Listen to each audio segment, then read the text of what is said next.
The first question is, what is the blind spot model and why did you build it? I built it because I got really frustrated that certain coaching clients may or may not have been related to me, friends or family, would really understand the concept of the Eisenhower matrix, what is important and not important, urgent, not urgent, and they could apply it to their lives. But I'd say a good 30 to 70% of people just couldn't. They'd be like, how do I know that's important? I'm like, you decide. But at a company or a separate organization, it's clear. Bottom line profits, there's urgency. The rules were more clear. I really built it out of frustration. I also wanted it to help me get people to see how I see them, which I realized, especially because of my neurodivergence, ADHD, or I should say my limited understanding and newness to it, was really way more complex than I was understanding. But it was key to, oh, all you got to do is this. It's more of a map as opposed to, or even like a temperature gauge, as opposed to you're here, you're there, a binary 1 or 0. I wanted that to be a living tool, not just, hey, I did DISC, I did Myers-Briggs, I did Enneagram, I can recite my number, my color, my whatever. Yeah, but how are you going to build the thing today or overcome the problem or go to sleep? I think that's the ultimate hack that I know it's really working is people are going to sleep better. I felt like some biohacking snake oil guy, but I believe that is one of the ultimate metrics of if you can embrace your blind spot, embrace your BS, you will rest much better. Next question is, why do you call it the BS model? So the BS model or the blind spot model, well, that's the obvious one. It's blind spot. It's actually 2 words, even though in my business, Career Blindspot, I use it as 1 word. And people who are more grammar strict to point that out. But BS, you read between the lines or whatever the giddy thing is, like it, most of us can call it out in everyone else, but we don't call out ourselves, or at least as often and as truthfully and as regularly. And so it really was a happy accident. I was like, all right, I'm going to make my own IP here. What should I call it? Should be simple, but nuanced. So I just, well, BS. Okay, let's just do that. And then one day I'm like, oh yeah, bullshit. And my wife actually would say, Juan cuts through the bullshit. And I'm like, okay, it's like your mom calling you cute. And I'm like, yeah, I get it. But at the end of the day, at least in the workplace, and it was crass, but I like to call it BS because I'm saying on paper it's blind spot. But people, you make that leap there, but it really was simply a happy accident. The other reason I use blind spot to begin with is strengths and weaknesses. I did never like that terminology. Strengths, yes, but weaknesses, I realized were just blind spots people ignored. When someone drives a car, you can't see 360, but if you don't use your mirrors, that's on you. You're the asshole, but not being able to see isn't a weakness. It's the decision to not check your mirrors or use your blinker before you go. That's where blind spot was more of a neutral term, a reality, but not a good or bad. It depended how you used it. And then the acronym just kind of spilled out. So next question is, what are the 4 quadrants and what do they feel like? The 4 quadrants, intentional presence, the blue quadrant is the one it's the whole reason I made this. And I realized with other tools, coaching, it's acknowledged and probably maybe some do it better or more disciplined, but I realized I was bearing the lead, not only waiting, pushing it to the end, but it's like, no, we need to start here, end here, revisit here over and over again. And it's really the same thing as prayer or mindfulness, meditation, but in a workplace context or a fulfillment context, what it feels like is like release, letting go, forgiving yourself, grace. And it seems like a good thing, which it is, but sometimes it's really hard to let go. And to be a little crass, but I do mean this, if you ever had to really go to the bathroom and you couldn't for a long, long time and pending no accidents, when you finally get to go, that feeling of, you're clear-headed, you can make a more decision from a centered place, I think in therapy, a core self or a inner validation standpoint. Whereas with task execution or the green area, what it feels like is progress, or at the very least, busyness, productivity. You're moving forward, you're checking boxes, you're getting something done. So it does feel good, but when you're overwhelmed, you're not standing still. And so there is a too much feeling of being on that people mover versus a roller coaster. Reactive distraction, or yellow, that one feels like your doorbell ringing. And let's go positive. It's like, oh, who's here to see me? That feeling of kind of like mystery. Or, oh man, I got to get the door. I feel that one more of the time. But even then, it's what do they need? And, oh, I can solve that right now. Even if you don't like the person, that feeling of I can deal with this. But the reason it's yellow is like, this is a distraction from whatever it is you committed to already, or at least it could be. And red, while is universal, an alarm or watch out, danger, it's not necessarily bad, but it's you are ringing the doorbell, or let's say sending the text, making the call. The very least, or you're distracting yourself, but often using others to be like, hey, look at this, or I have this idea, let's try this new thing.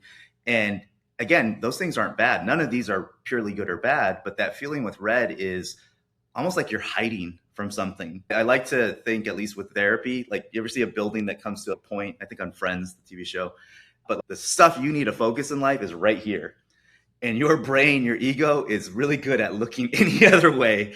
And red is the master of, I'm not looking here. I'm going to make a new podcast, or I'm going to read this new book, or I'm going to order this thing on Amazon. It's not a bad thing, but it's you distracting yourself from what you're feeling is most important, but you're not ready to take on. None of these are good or bad or permanent, but ending up back at blue, that's the goal. We all know how to move forward. We all know how to help others or be generous with our time, probably overly generous. We all know what it's like to hide, get the ice cream, doom scroll, etc. Red, yellow, green, I believe, are universal colors. Go, slow, stop. But blue is taught. It's what religion was supposed to do, maybe even school, maybe even the military. But from where I'm looking, most people dropped out after the first lesson. I know DISC, I know Enneagram, I know Jesus, I know whatever. It's like, well, maybe revisit those concepts. It's not just a one and done exercise. It is a practice that only you can create for yourself, but you don't have to start from zero. Next question is, what happens when someone operates from blue?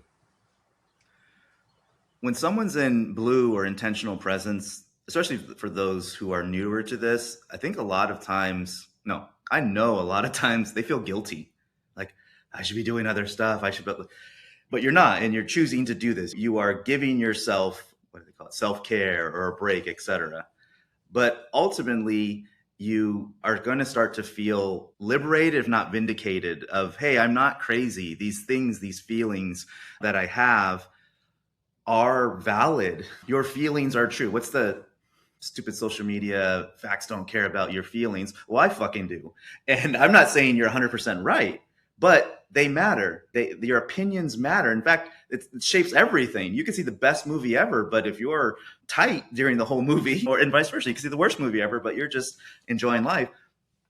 And so when you're in the blue, like when you are clear on your own motivation, and you are focused internally, like it's scary. There's a reason most people don't do it. I've heard some other people say this, but it's being an asshole is just doubling down on not feeling your shame or guilt.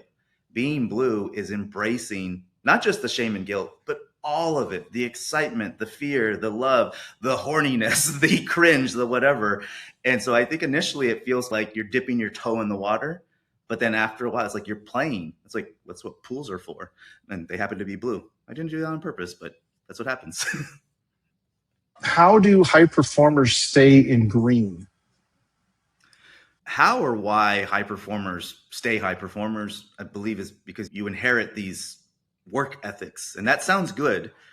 It's not bad, but I don't think it's good. It's just a blueprint. It's a game plan. It's an operating system. If you're still running Windows 10 or some version, you're great if it's 1998, but you might be having some troubles, especially if you're connected to the internet today.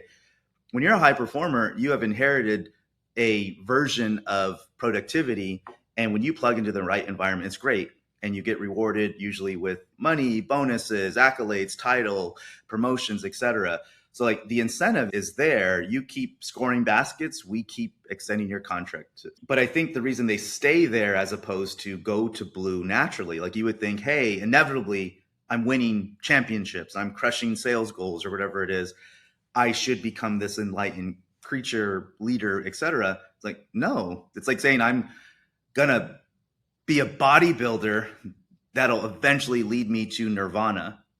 No, it doesn't work that way. It's a plan for war is not a plan for peace. Yellow looks generous from the outside, but what's really happening? When you're in reactive distraction is you lower your boundaries. Now that can sound scary and bad, but often it's no, I'll happily do this other thing. My kid's sick. I'm so eager to take my son out of school for whatever reason so we can go home and watch cartoons. But that's also me saying all the other things I've committed to, not just for other people, but for myself, are now less important. And it's different if they call and say, hey, your son is super sick, knock on wood, that's not happening, although it has before and it will again. Reactive distraction is me compromising my boundaries because I'm only focused on one thing, my son, as opposed to the grander scheme of the day. And the decision that I make, whether I take care of him or not, is not good or bad. It's, was it mindful or not? And the reason I put it as yellow, because it is generous. Hey, I'm going to help my son, or I'm going to help my neighbor, or I'm going to take on this work. Yeah, they laid off 10% of the company, and I guess I'll do the job of 3 people now. It feels noble, but you're already resentful a little bit. Like, man, I was going to go do this project. Now I got to go take my son. Like, better. There is a way to do it. You do not have to do it right away. I don't have to go pick up my son right away if he's sick. I can wait an hour, 30 minutes, depending on the situation, and I can feel good about it. But if I don't take that space, that EQ space to really think, what's the best move here, then it's just a distraction that I'm reacting to. And eventually I will become resentful to an innocent boy, an innocent peer, a stranger, a loved one. It doesn't matter. Red gets a bad rap. What makes it dangerous? The reason avoidant coping or red is, I'm not sure if I even call it dangerous, but a slippery slope. So yeah, that's still dangerous. Is it feels good. You're coping, avoiding something. That the first thing is, oh, that person's a coward or I'm a coward. No, there's a reason you're doom scrolling instead of going to sleep and being alone with your thoughts. Or there's a reason you ate more ice cream. It's not a lack of willpower. There's something going on that probably you deserve help with, but shame has told you no. And so you have found some solace in food or an activity. There's worse kinds. If anyone's ever done mental health or overcome an addiction, the poison varies, but the catalyst is the same thing. And so what red is, or that avoidant coping, it actually feels good. And I gave a lot of addiction. It's also great ideas. Like, hey, I want to write a book. I'm going to start a new podcast. I'm going to go pick my son up. He's not sick. I'm going to do an exciting thing. These are all great things, but they're stopping whatever I committed to that day. The danger with red, or the danger with avoidant coping, or I should say being unaware of it, is you justify it because you're tired and you want some kind of escape. And the irony is, I would take all those things you love to do, and I'm going to be a little controversial here, but let's throw porn in there, smoking weed or alcohol. I don't think those are evil for the sake of it. I'm saying the porn word is whatever, but I do believe, like, look, it's a guilty pleasure. If it's pleasurable to you, do it. But there's probably a different way you can embrace it without the shame later. Because if you enjoy it now and then the rest of it is just guilt, why did I do that so much, that often? That's the bad habit. It's not the thing. It's how you relate to it. What's the difference between productivity and fulfillment? I'm going to give this answer credit from therapy. I learned it for myself, but I believe it's true for everyone else. Is productivity is an external validation. The world is telling you you've won. Maybe it is a meritocracy. Maybe it is a subjective beauty contest, but someone else is saying, hey, great job. So you've done effort. And it feels good on the inside, but it's because the outside world is giving you 2 thumbs up. Whereas fulfillment is an internal validation of, I know I'm doing something right, even if the world is upset, but you also see the fruits of your labor. It's telling my son, no, you can't eat ice cream at midnight because you need to go to sleep. I don't feel fulfilled, but I definitely don't feel productive because I want to go to sleep. But I feel that I've made a good choice. And so inner validation versus external.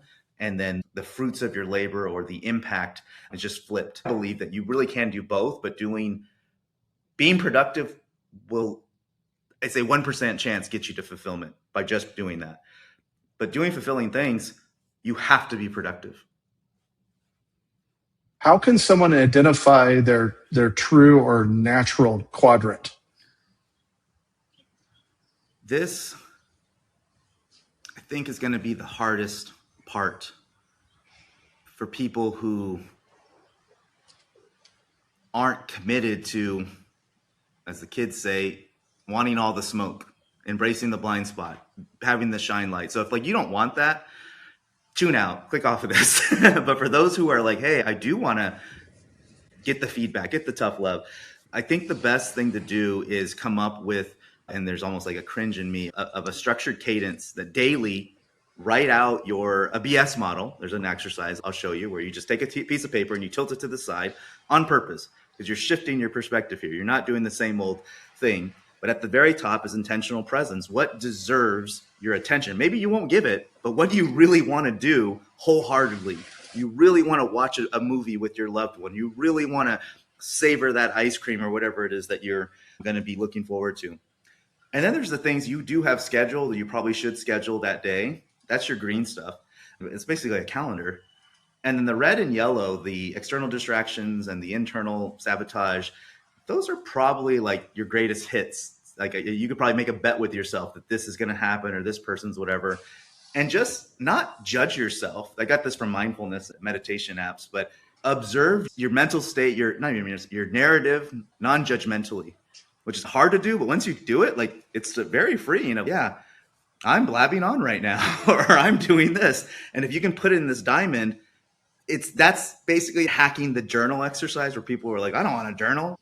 Guess what? I just tricked you into doing it. And by doing it, you're putting yourself in intentional presence. And then you can realize, oh yeah, I'm already stuck in reactive distraction today. Or yeah, I'm over here. And my thing is stop there. Don't try to change anything. Just own it. And then tomorrow you'll see what you do. Okay. All right. I'm going to put you on the spot for a question that's not on the list. The question is, if someone's taken the DISC, how does the BS model complement or integrate with what they've learned about themselves from the DISC analysis? Whether it's the DISC assessment, Myers-Briggs, Enneagram, your horoscope, whatever has helped you to learn more about yourself, I believe that is a good thing. Results are going to vary, accuracy, whatnot. But what I care more about is how do you use it? And that's what I realize is like, this is the next step. I believe not just with my customers. Okay, I've taken this. It's great, or it's okay. But even if it's great, what do I do next? And if you don't know yourself, on my model, on the BS model, I guess not an x-axis because it's whatever, but it's the first axis is motivation. I actually do have metrics that are complementary to the DISC assessment, but there's 6 there that motivate people, values, or I would even say convictions that I believe even when people know them, they forget them. And we can all say, I'm a hard worker, I'm a good parent, I'm a whatever, but these are surface level descriptions of what are your values. And that's why we get upset, is because we compromise our values. We allow others and circumstances to compromise.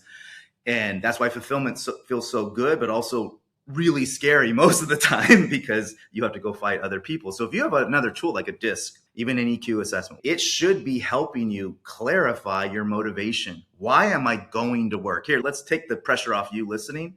Take the average college student and ask them why, the undergrad, why are you in school? For an education, for this. Those suck as answers, but they're also young people and I'm not disappointed in them. Any tool should help you figure out your why, but asking that sounds great. If you're not actually clear on that, or say, when you are clear on that, now is the time to get it to work. When you've planted the seed, you still got to water it and take care of it and give it the nutrients. So the BS model is taking a great start, but a shitty finish in any assessment and saying, run with this, man, build it, cultivate it, take care of it, put a blanket over it when it's freezing cold temperatures, put a shade on it when it's super hot outside, whatever it is, take care. The song, This Little Light of Mine, that's any good assessment is helping you understand that. The BS model is helping you, like, it shouldn't be a little light, or it doesn't have to be. Let that fire roar, but it's on you to feed it. What does language reveal about someone's quadrant? I think that's a very fascinating question. To quote one of And I do have one more riffing question after this. Everything. Language reveals where they're focused on, especially if you're judging, you're critical on yourself or others. That's the other y-axis. The other end is there's motivation, there's attention. And so if someone is externally, I hate my boss, I hate the president, I hate my wife, I hate whatever, that's all external stuff. That puts them in either task execution or reactive distraction.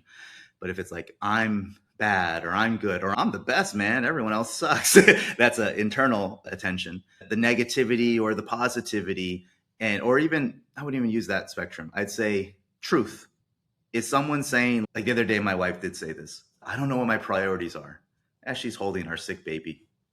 And I'm like, you do. The truth was, you are having trouble giving your energy that you want to everything. I've told my wife this, I can trust you in a crisis, but I don't want a crisis to trust you. And that was like 10 years ago. We have worked so well together on that. What's the book? The Fifth Agreements or the Fourth Agreements by Don Miguel. Be impeccable with your word. Most of us aren't. We say things that are not true and we take them as gospel, scripture, scientific fact, and it's anything but.